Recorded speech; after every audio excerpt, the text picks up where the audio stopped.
The First Nations people of Canada have long endured an array of mistreatment from the colonizing European forces, and we all learn about them throughout our education through the lens of retrospect, but we don't look to see if any of the problems persist into modern day.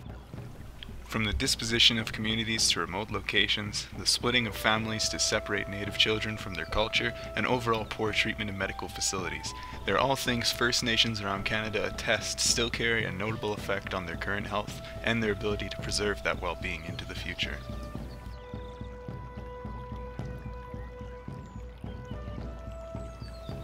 Since the beginning, taking the children of First Nations peoples has been a priority for the growing white population that has taken over. They do so in hopes to educate the children from the perspective of normal European culture so that they can integrate them into white society, all operating under the same principles. These conditions in these schools were deplorable. The children suffered sexual, emotional, physical, mental, spiritual, and cultural abuse. Those last two being put forth as the main goal, to kill the Indian in the child. These abuses impact the survivors of the schools and continued to cause much pain long after they left the schools, showing itself in forms like PTSD, depression, and others alike. Once the support for residential schools began to dwindle, the focus shifted more towards personal and direct ways of moving First Nations children, moving them households. While it's estimated that Aboriginal peoples account for slightly over 4% of the Canadian population, Aboriginal children represent 48% of the children in institutionalized care. From a population study in Hamilton, Ontario, First Nations parents who've had their children removed by the will of Child Protection Agency have a prevalence of PTSD of 34%, demonstrating what kind of effect it can have when you have your child taken away. Nowadays, access to emergency services or healthcare are just a phone call or a quick drive away. However, due to the remote locations of some First Nation reserves in Canada, they can't be saying the same thing. The Indian Act of 1869 set out a new vision for the direction of our nation. The goal was assimilation through separation. Through the separation of the Indigenous peoples in Canada, they were limited and even cut off from the healthcare the rest of our nation held access to. Although they were given their own land, there were restrictions that limited them from living the lives they were so accustomed to, resulting in health implications and even death. The restrictions were on traditional hunting and gathering practices, which were replaced by a constructed reliance on government rations of European foods. Without their traditional rights to hunt as a way to provide food for their families, malnutrition and in some cases starvation was the result. As the Indigenous peoples stepped into a life of racism, their lives were put in danger simply for being born into their own culture and race. They were taken out of a large portion of the health benefit programs just for being seen as First Nations. Not only were they segregated and placed far away from healthcare itself, but when they could receive it, most did not have the benefits to afford it anyways. As a result, as Indigenous women would become pregnant on these reserves after the Indian Act, they lacked the basic doctoral care to ensure a healthy pregnancy and birth. Unable to receive the necessary health care, many Indigenous women lost their children, and many even lost their own lives as well. One of Canada's most well-known and proudest facts is that Canadians have access to free health care. Healthcare is touted as first-rate. However, not all Canadians get the same treatment or respect when they go to the hospital or to see a doctor. For Indigenous people, the treatment and respect that they receive is miserable and poor.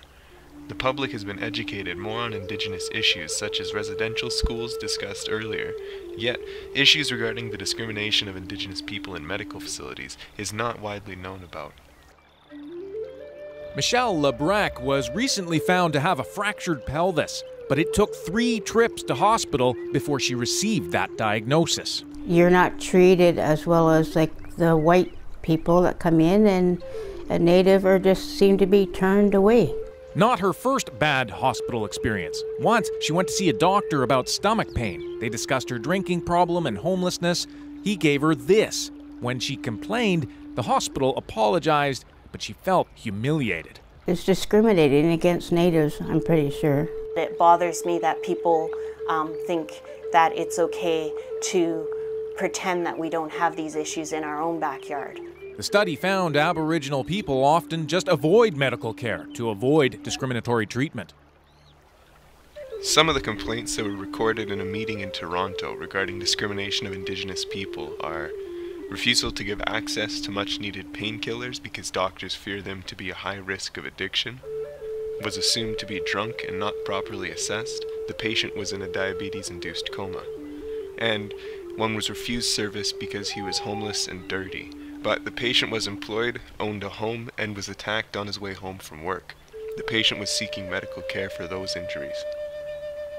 In 2008, Brian Sinclair, 45-year-old Indigenous man, visited the emergency room in Winnipeg for a bladder infection and waited 34 hours to receive treatment in the waiting room, that is, until he died of that infection. The Sinclair family asked for a provincial inquest to see if Sinclair's race, disability, or class played a role in his lack of treatment. But the inquest never did look into racism or stereotyping. That's where Sinclair's family lawyer says this falls short. Based on those stereotypes, they assumed he was there because he was drunk or homeless or otherwise not in need of medical care. Robert Sinclair would like a deeper investigation. Once we get that, then we can actually say Brian didn't die in vain. Later in 2014, the family withdrew from the provincial inquest due to frustration with its failure to investigate the discrimination around this case. How Canada treats its native population is something that every Canadian should be concerned with and aware of. Turning a blind eye to the problem does not fix it. As Canadians, we should seek to treat each other with the same equality and respect that we expect to receive.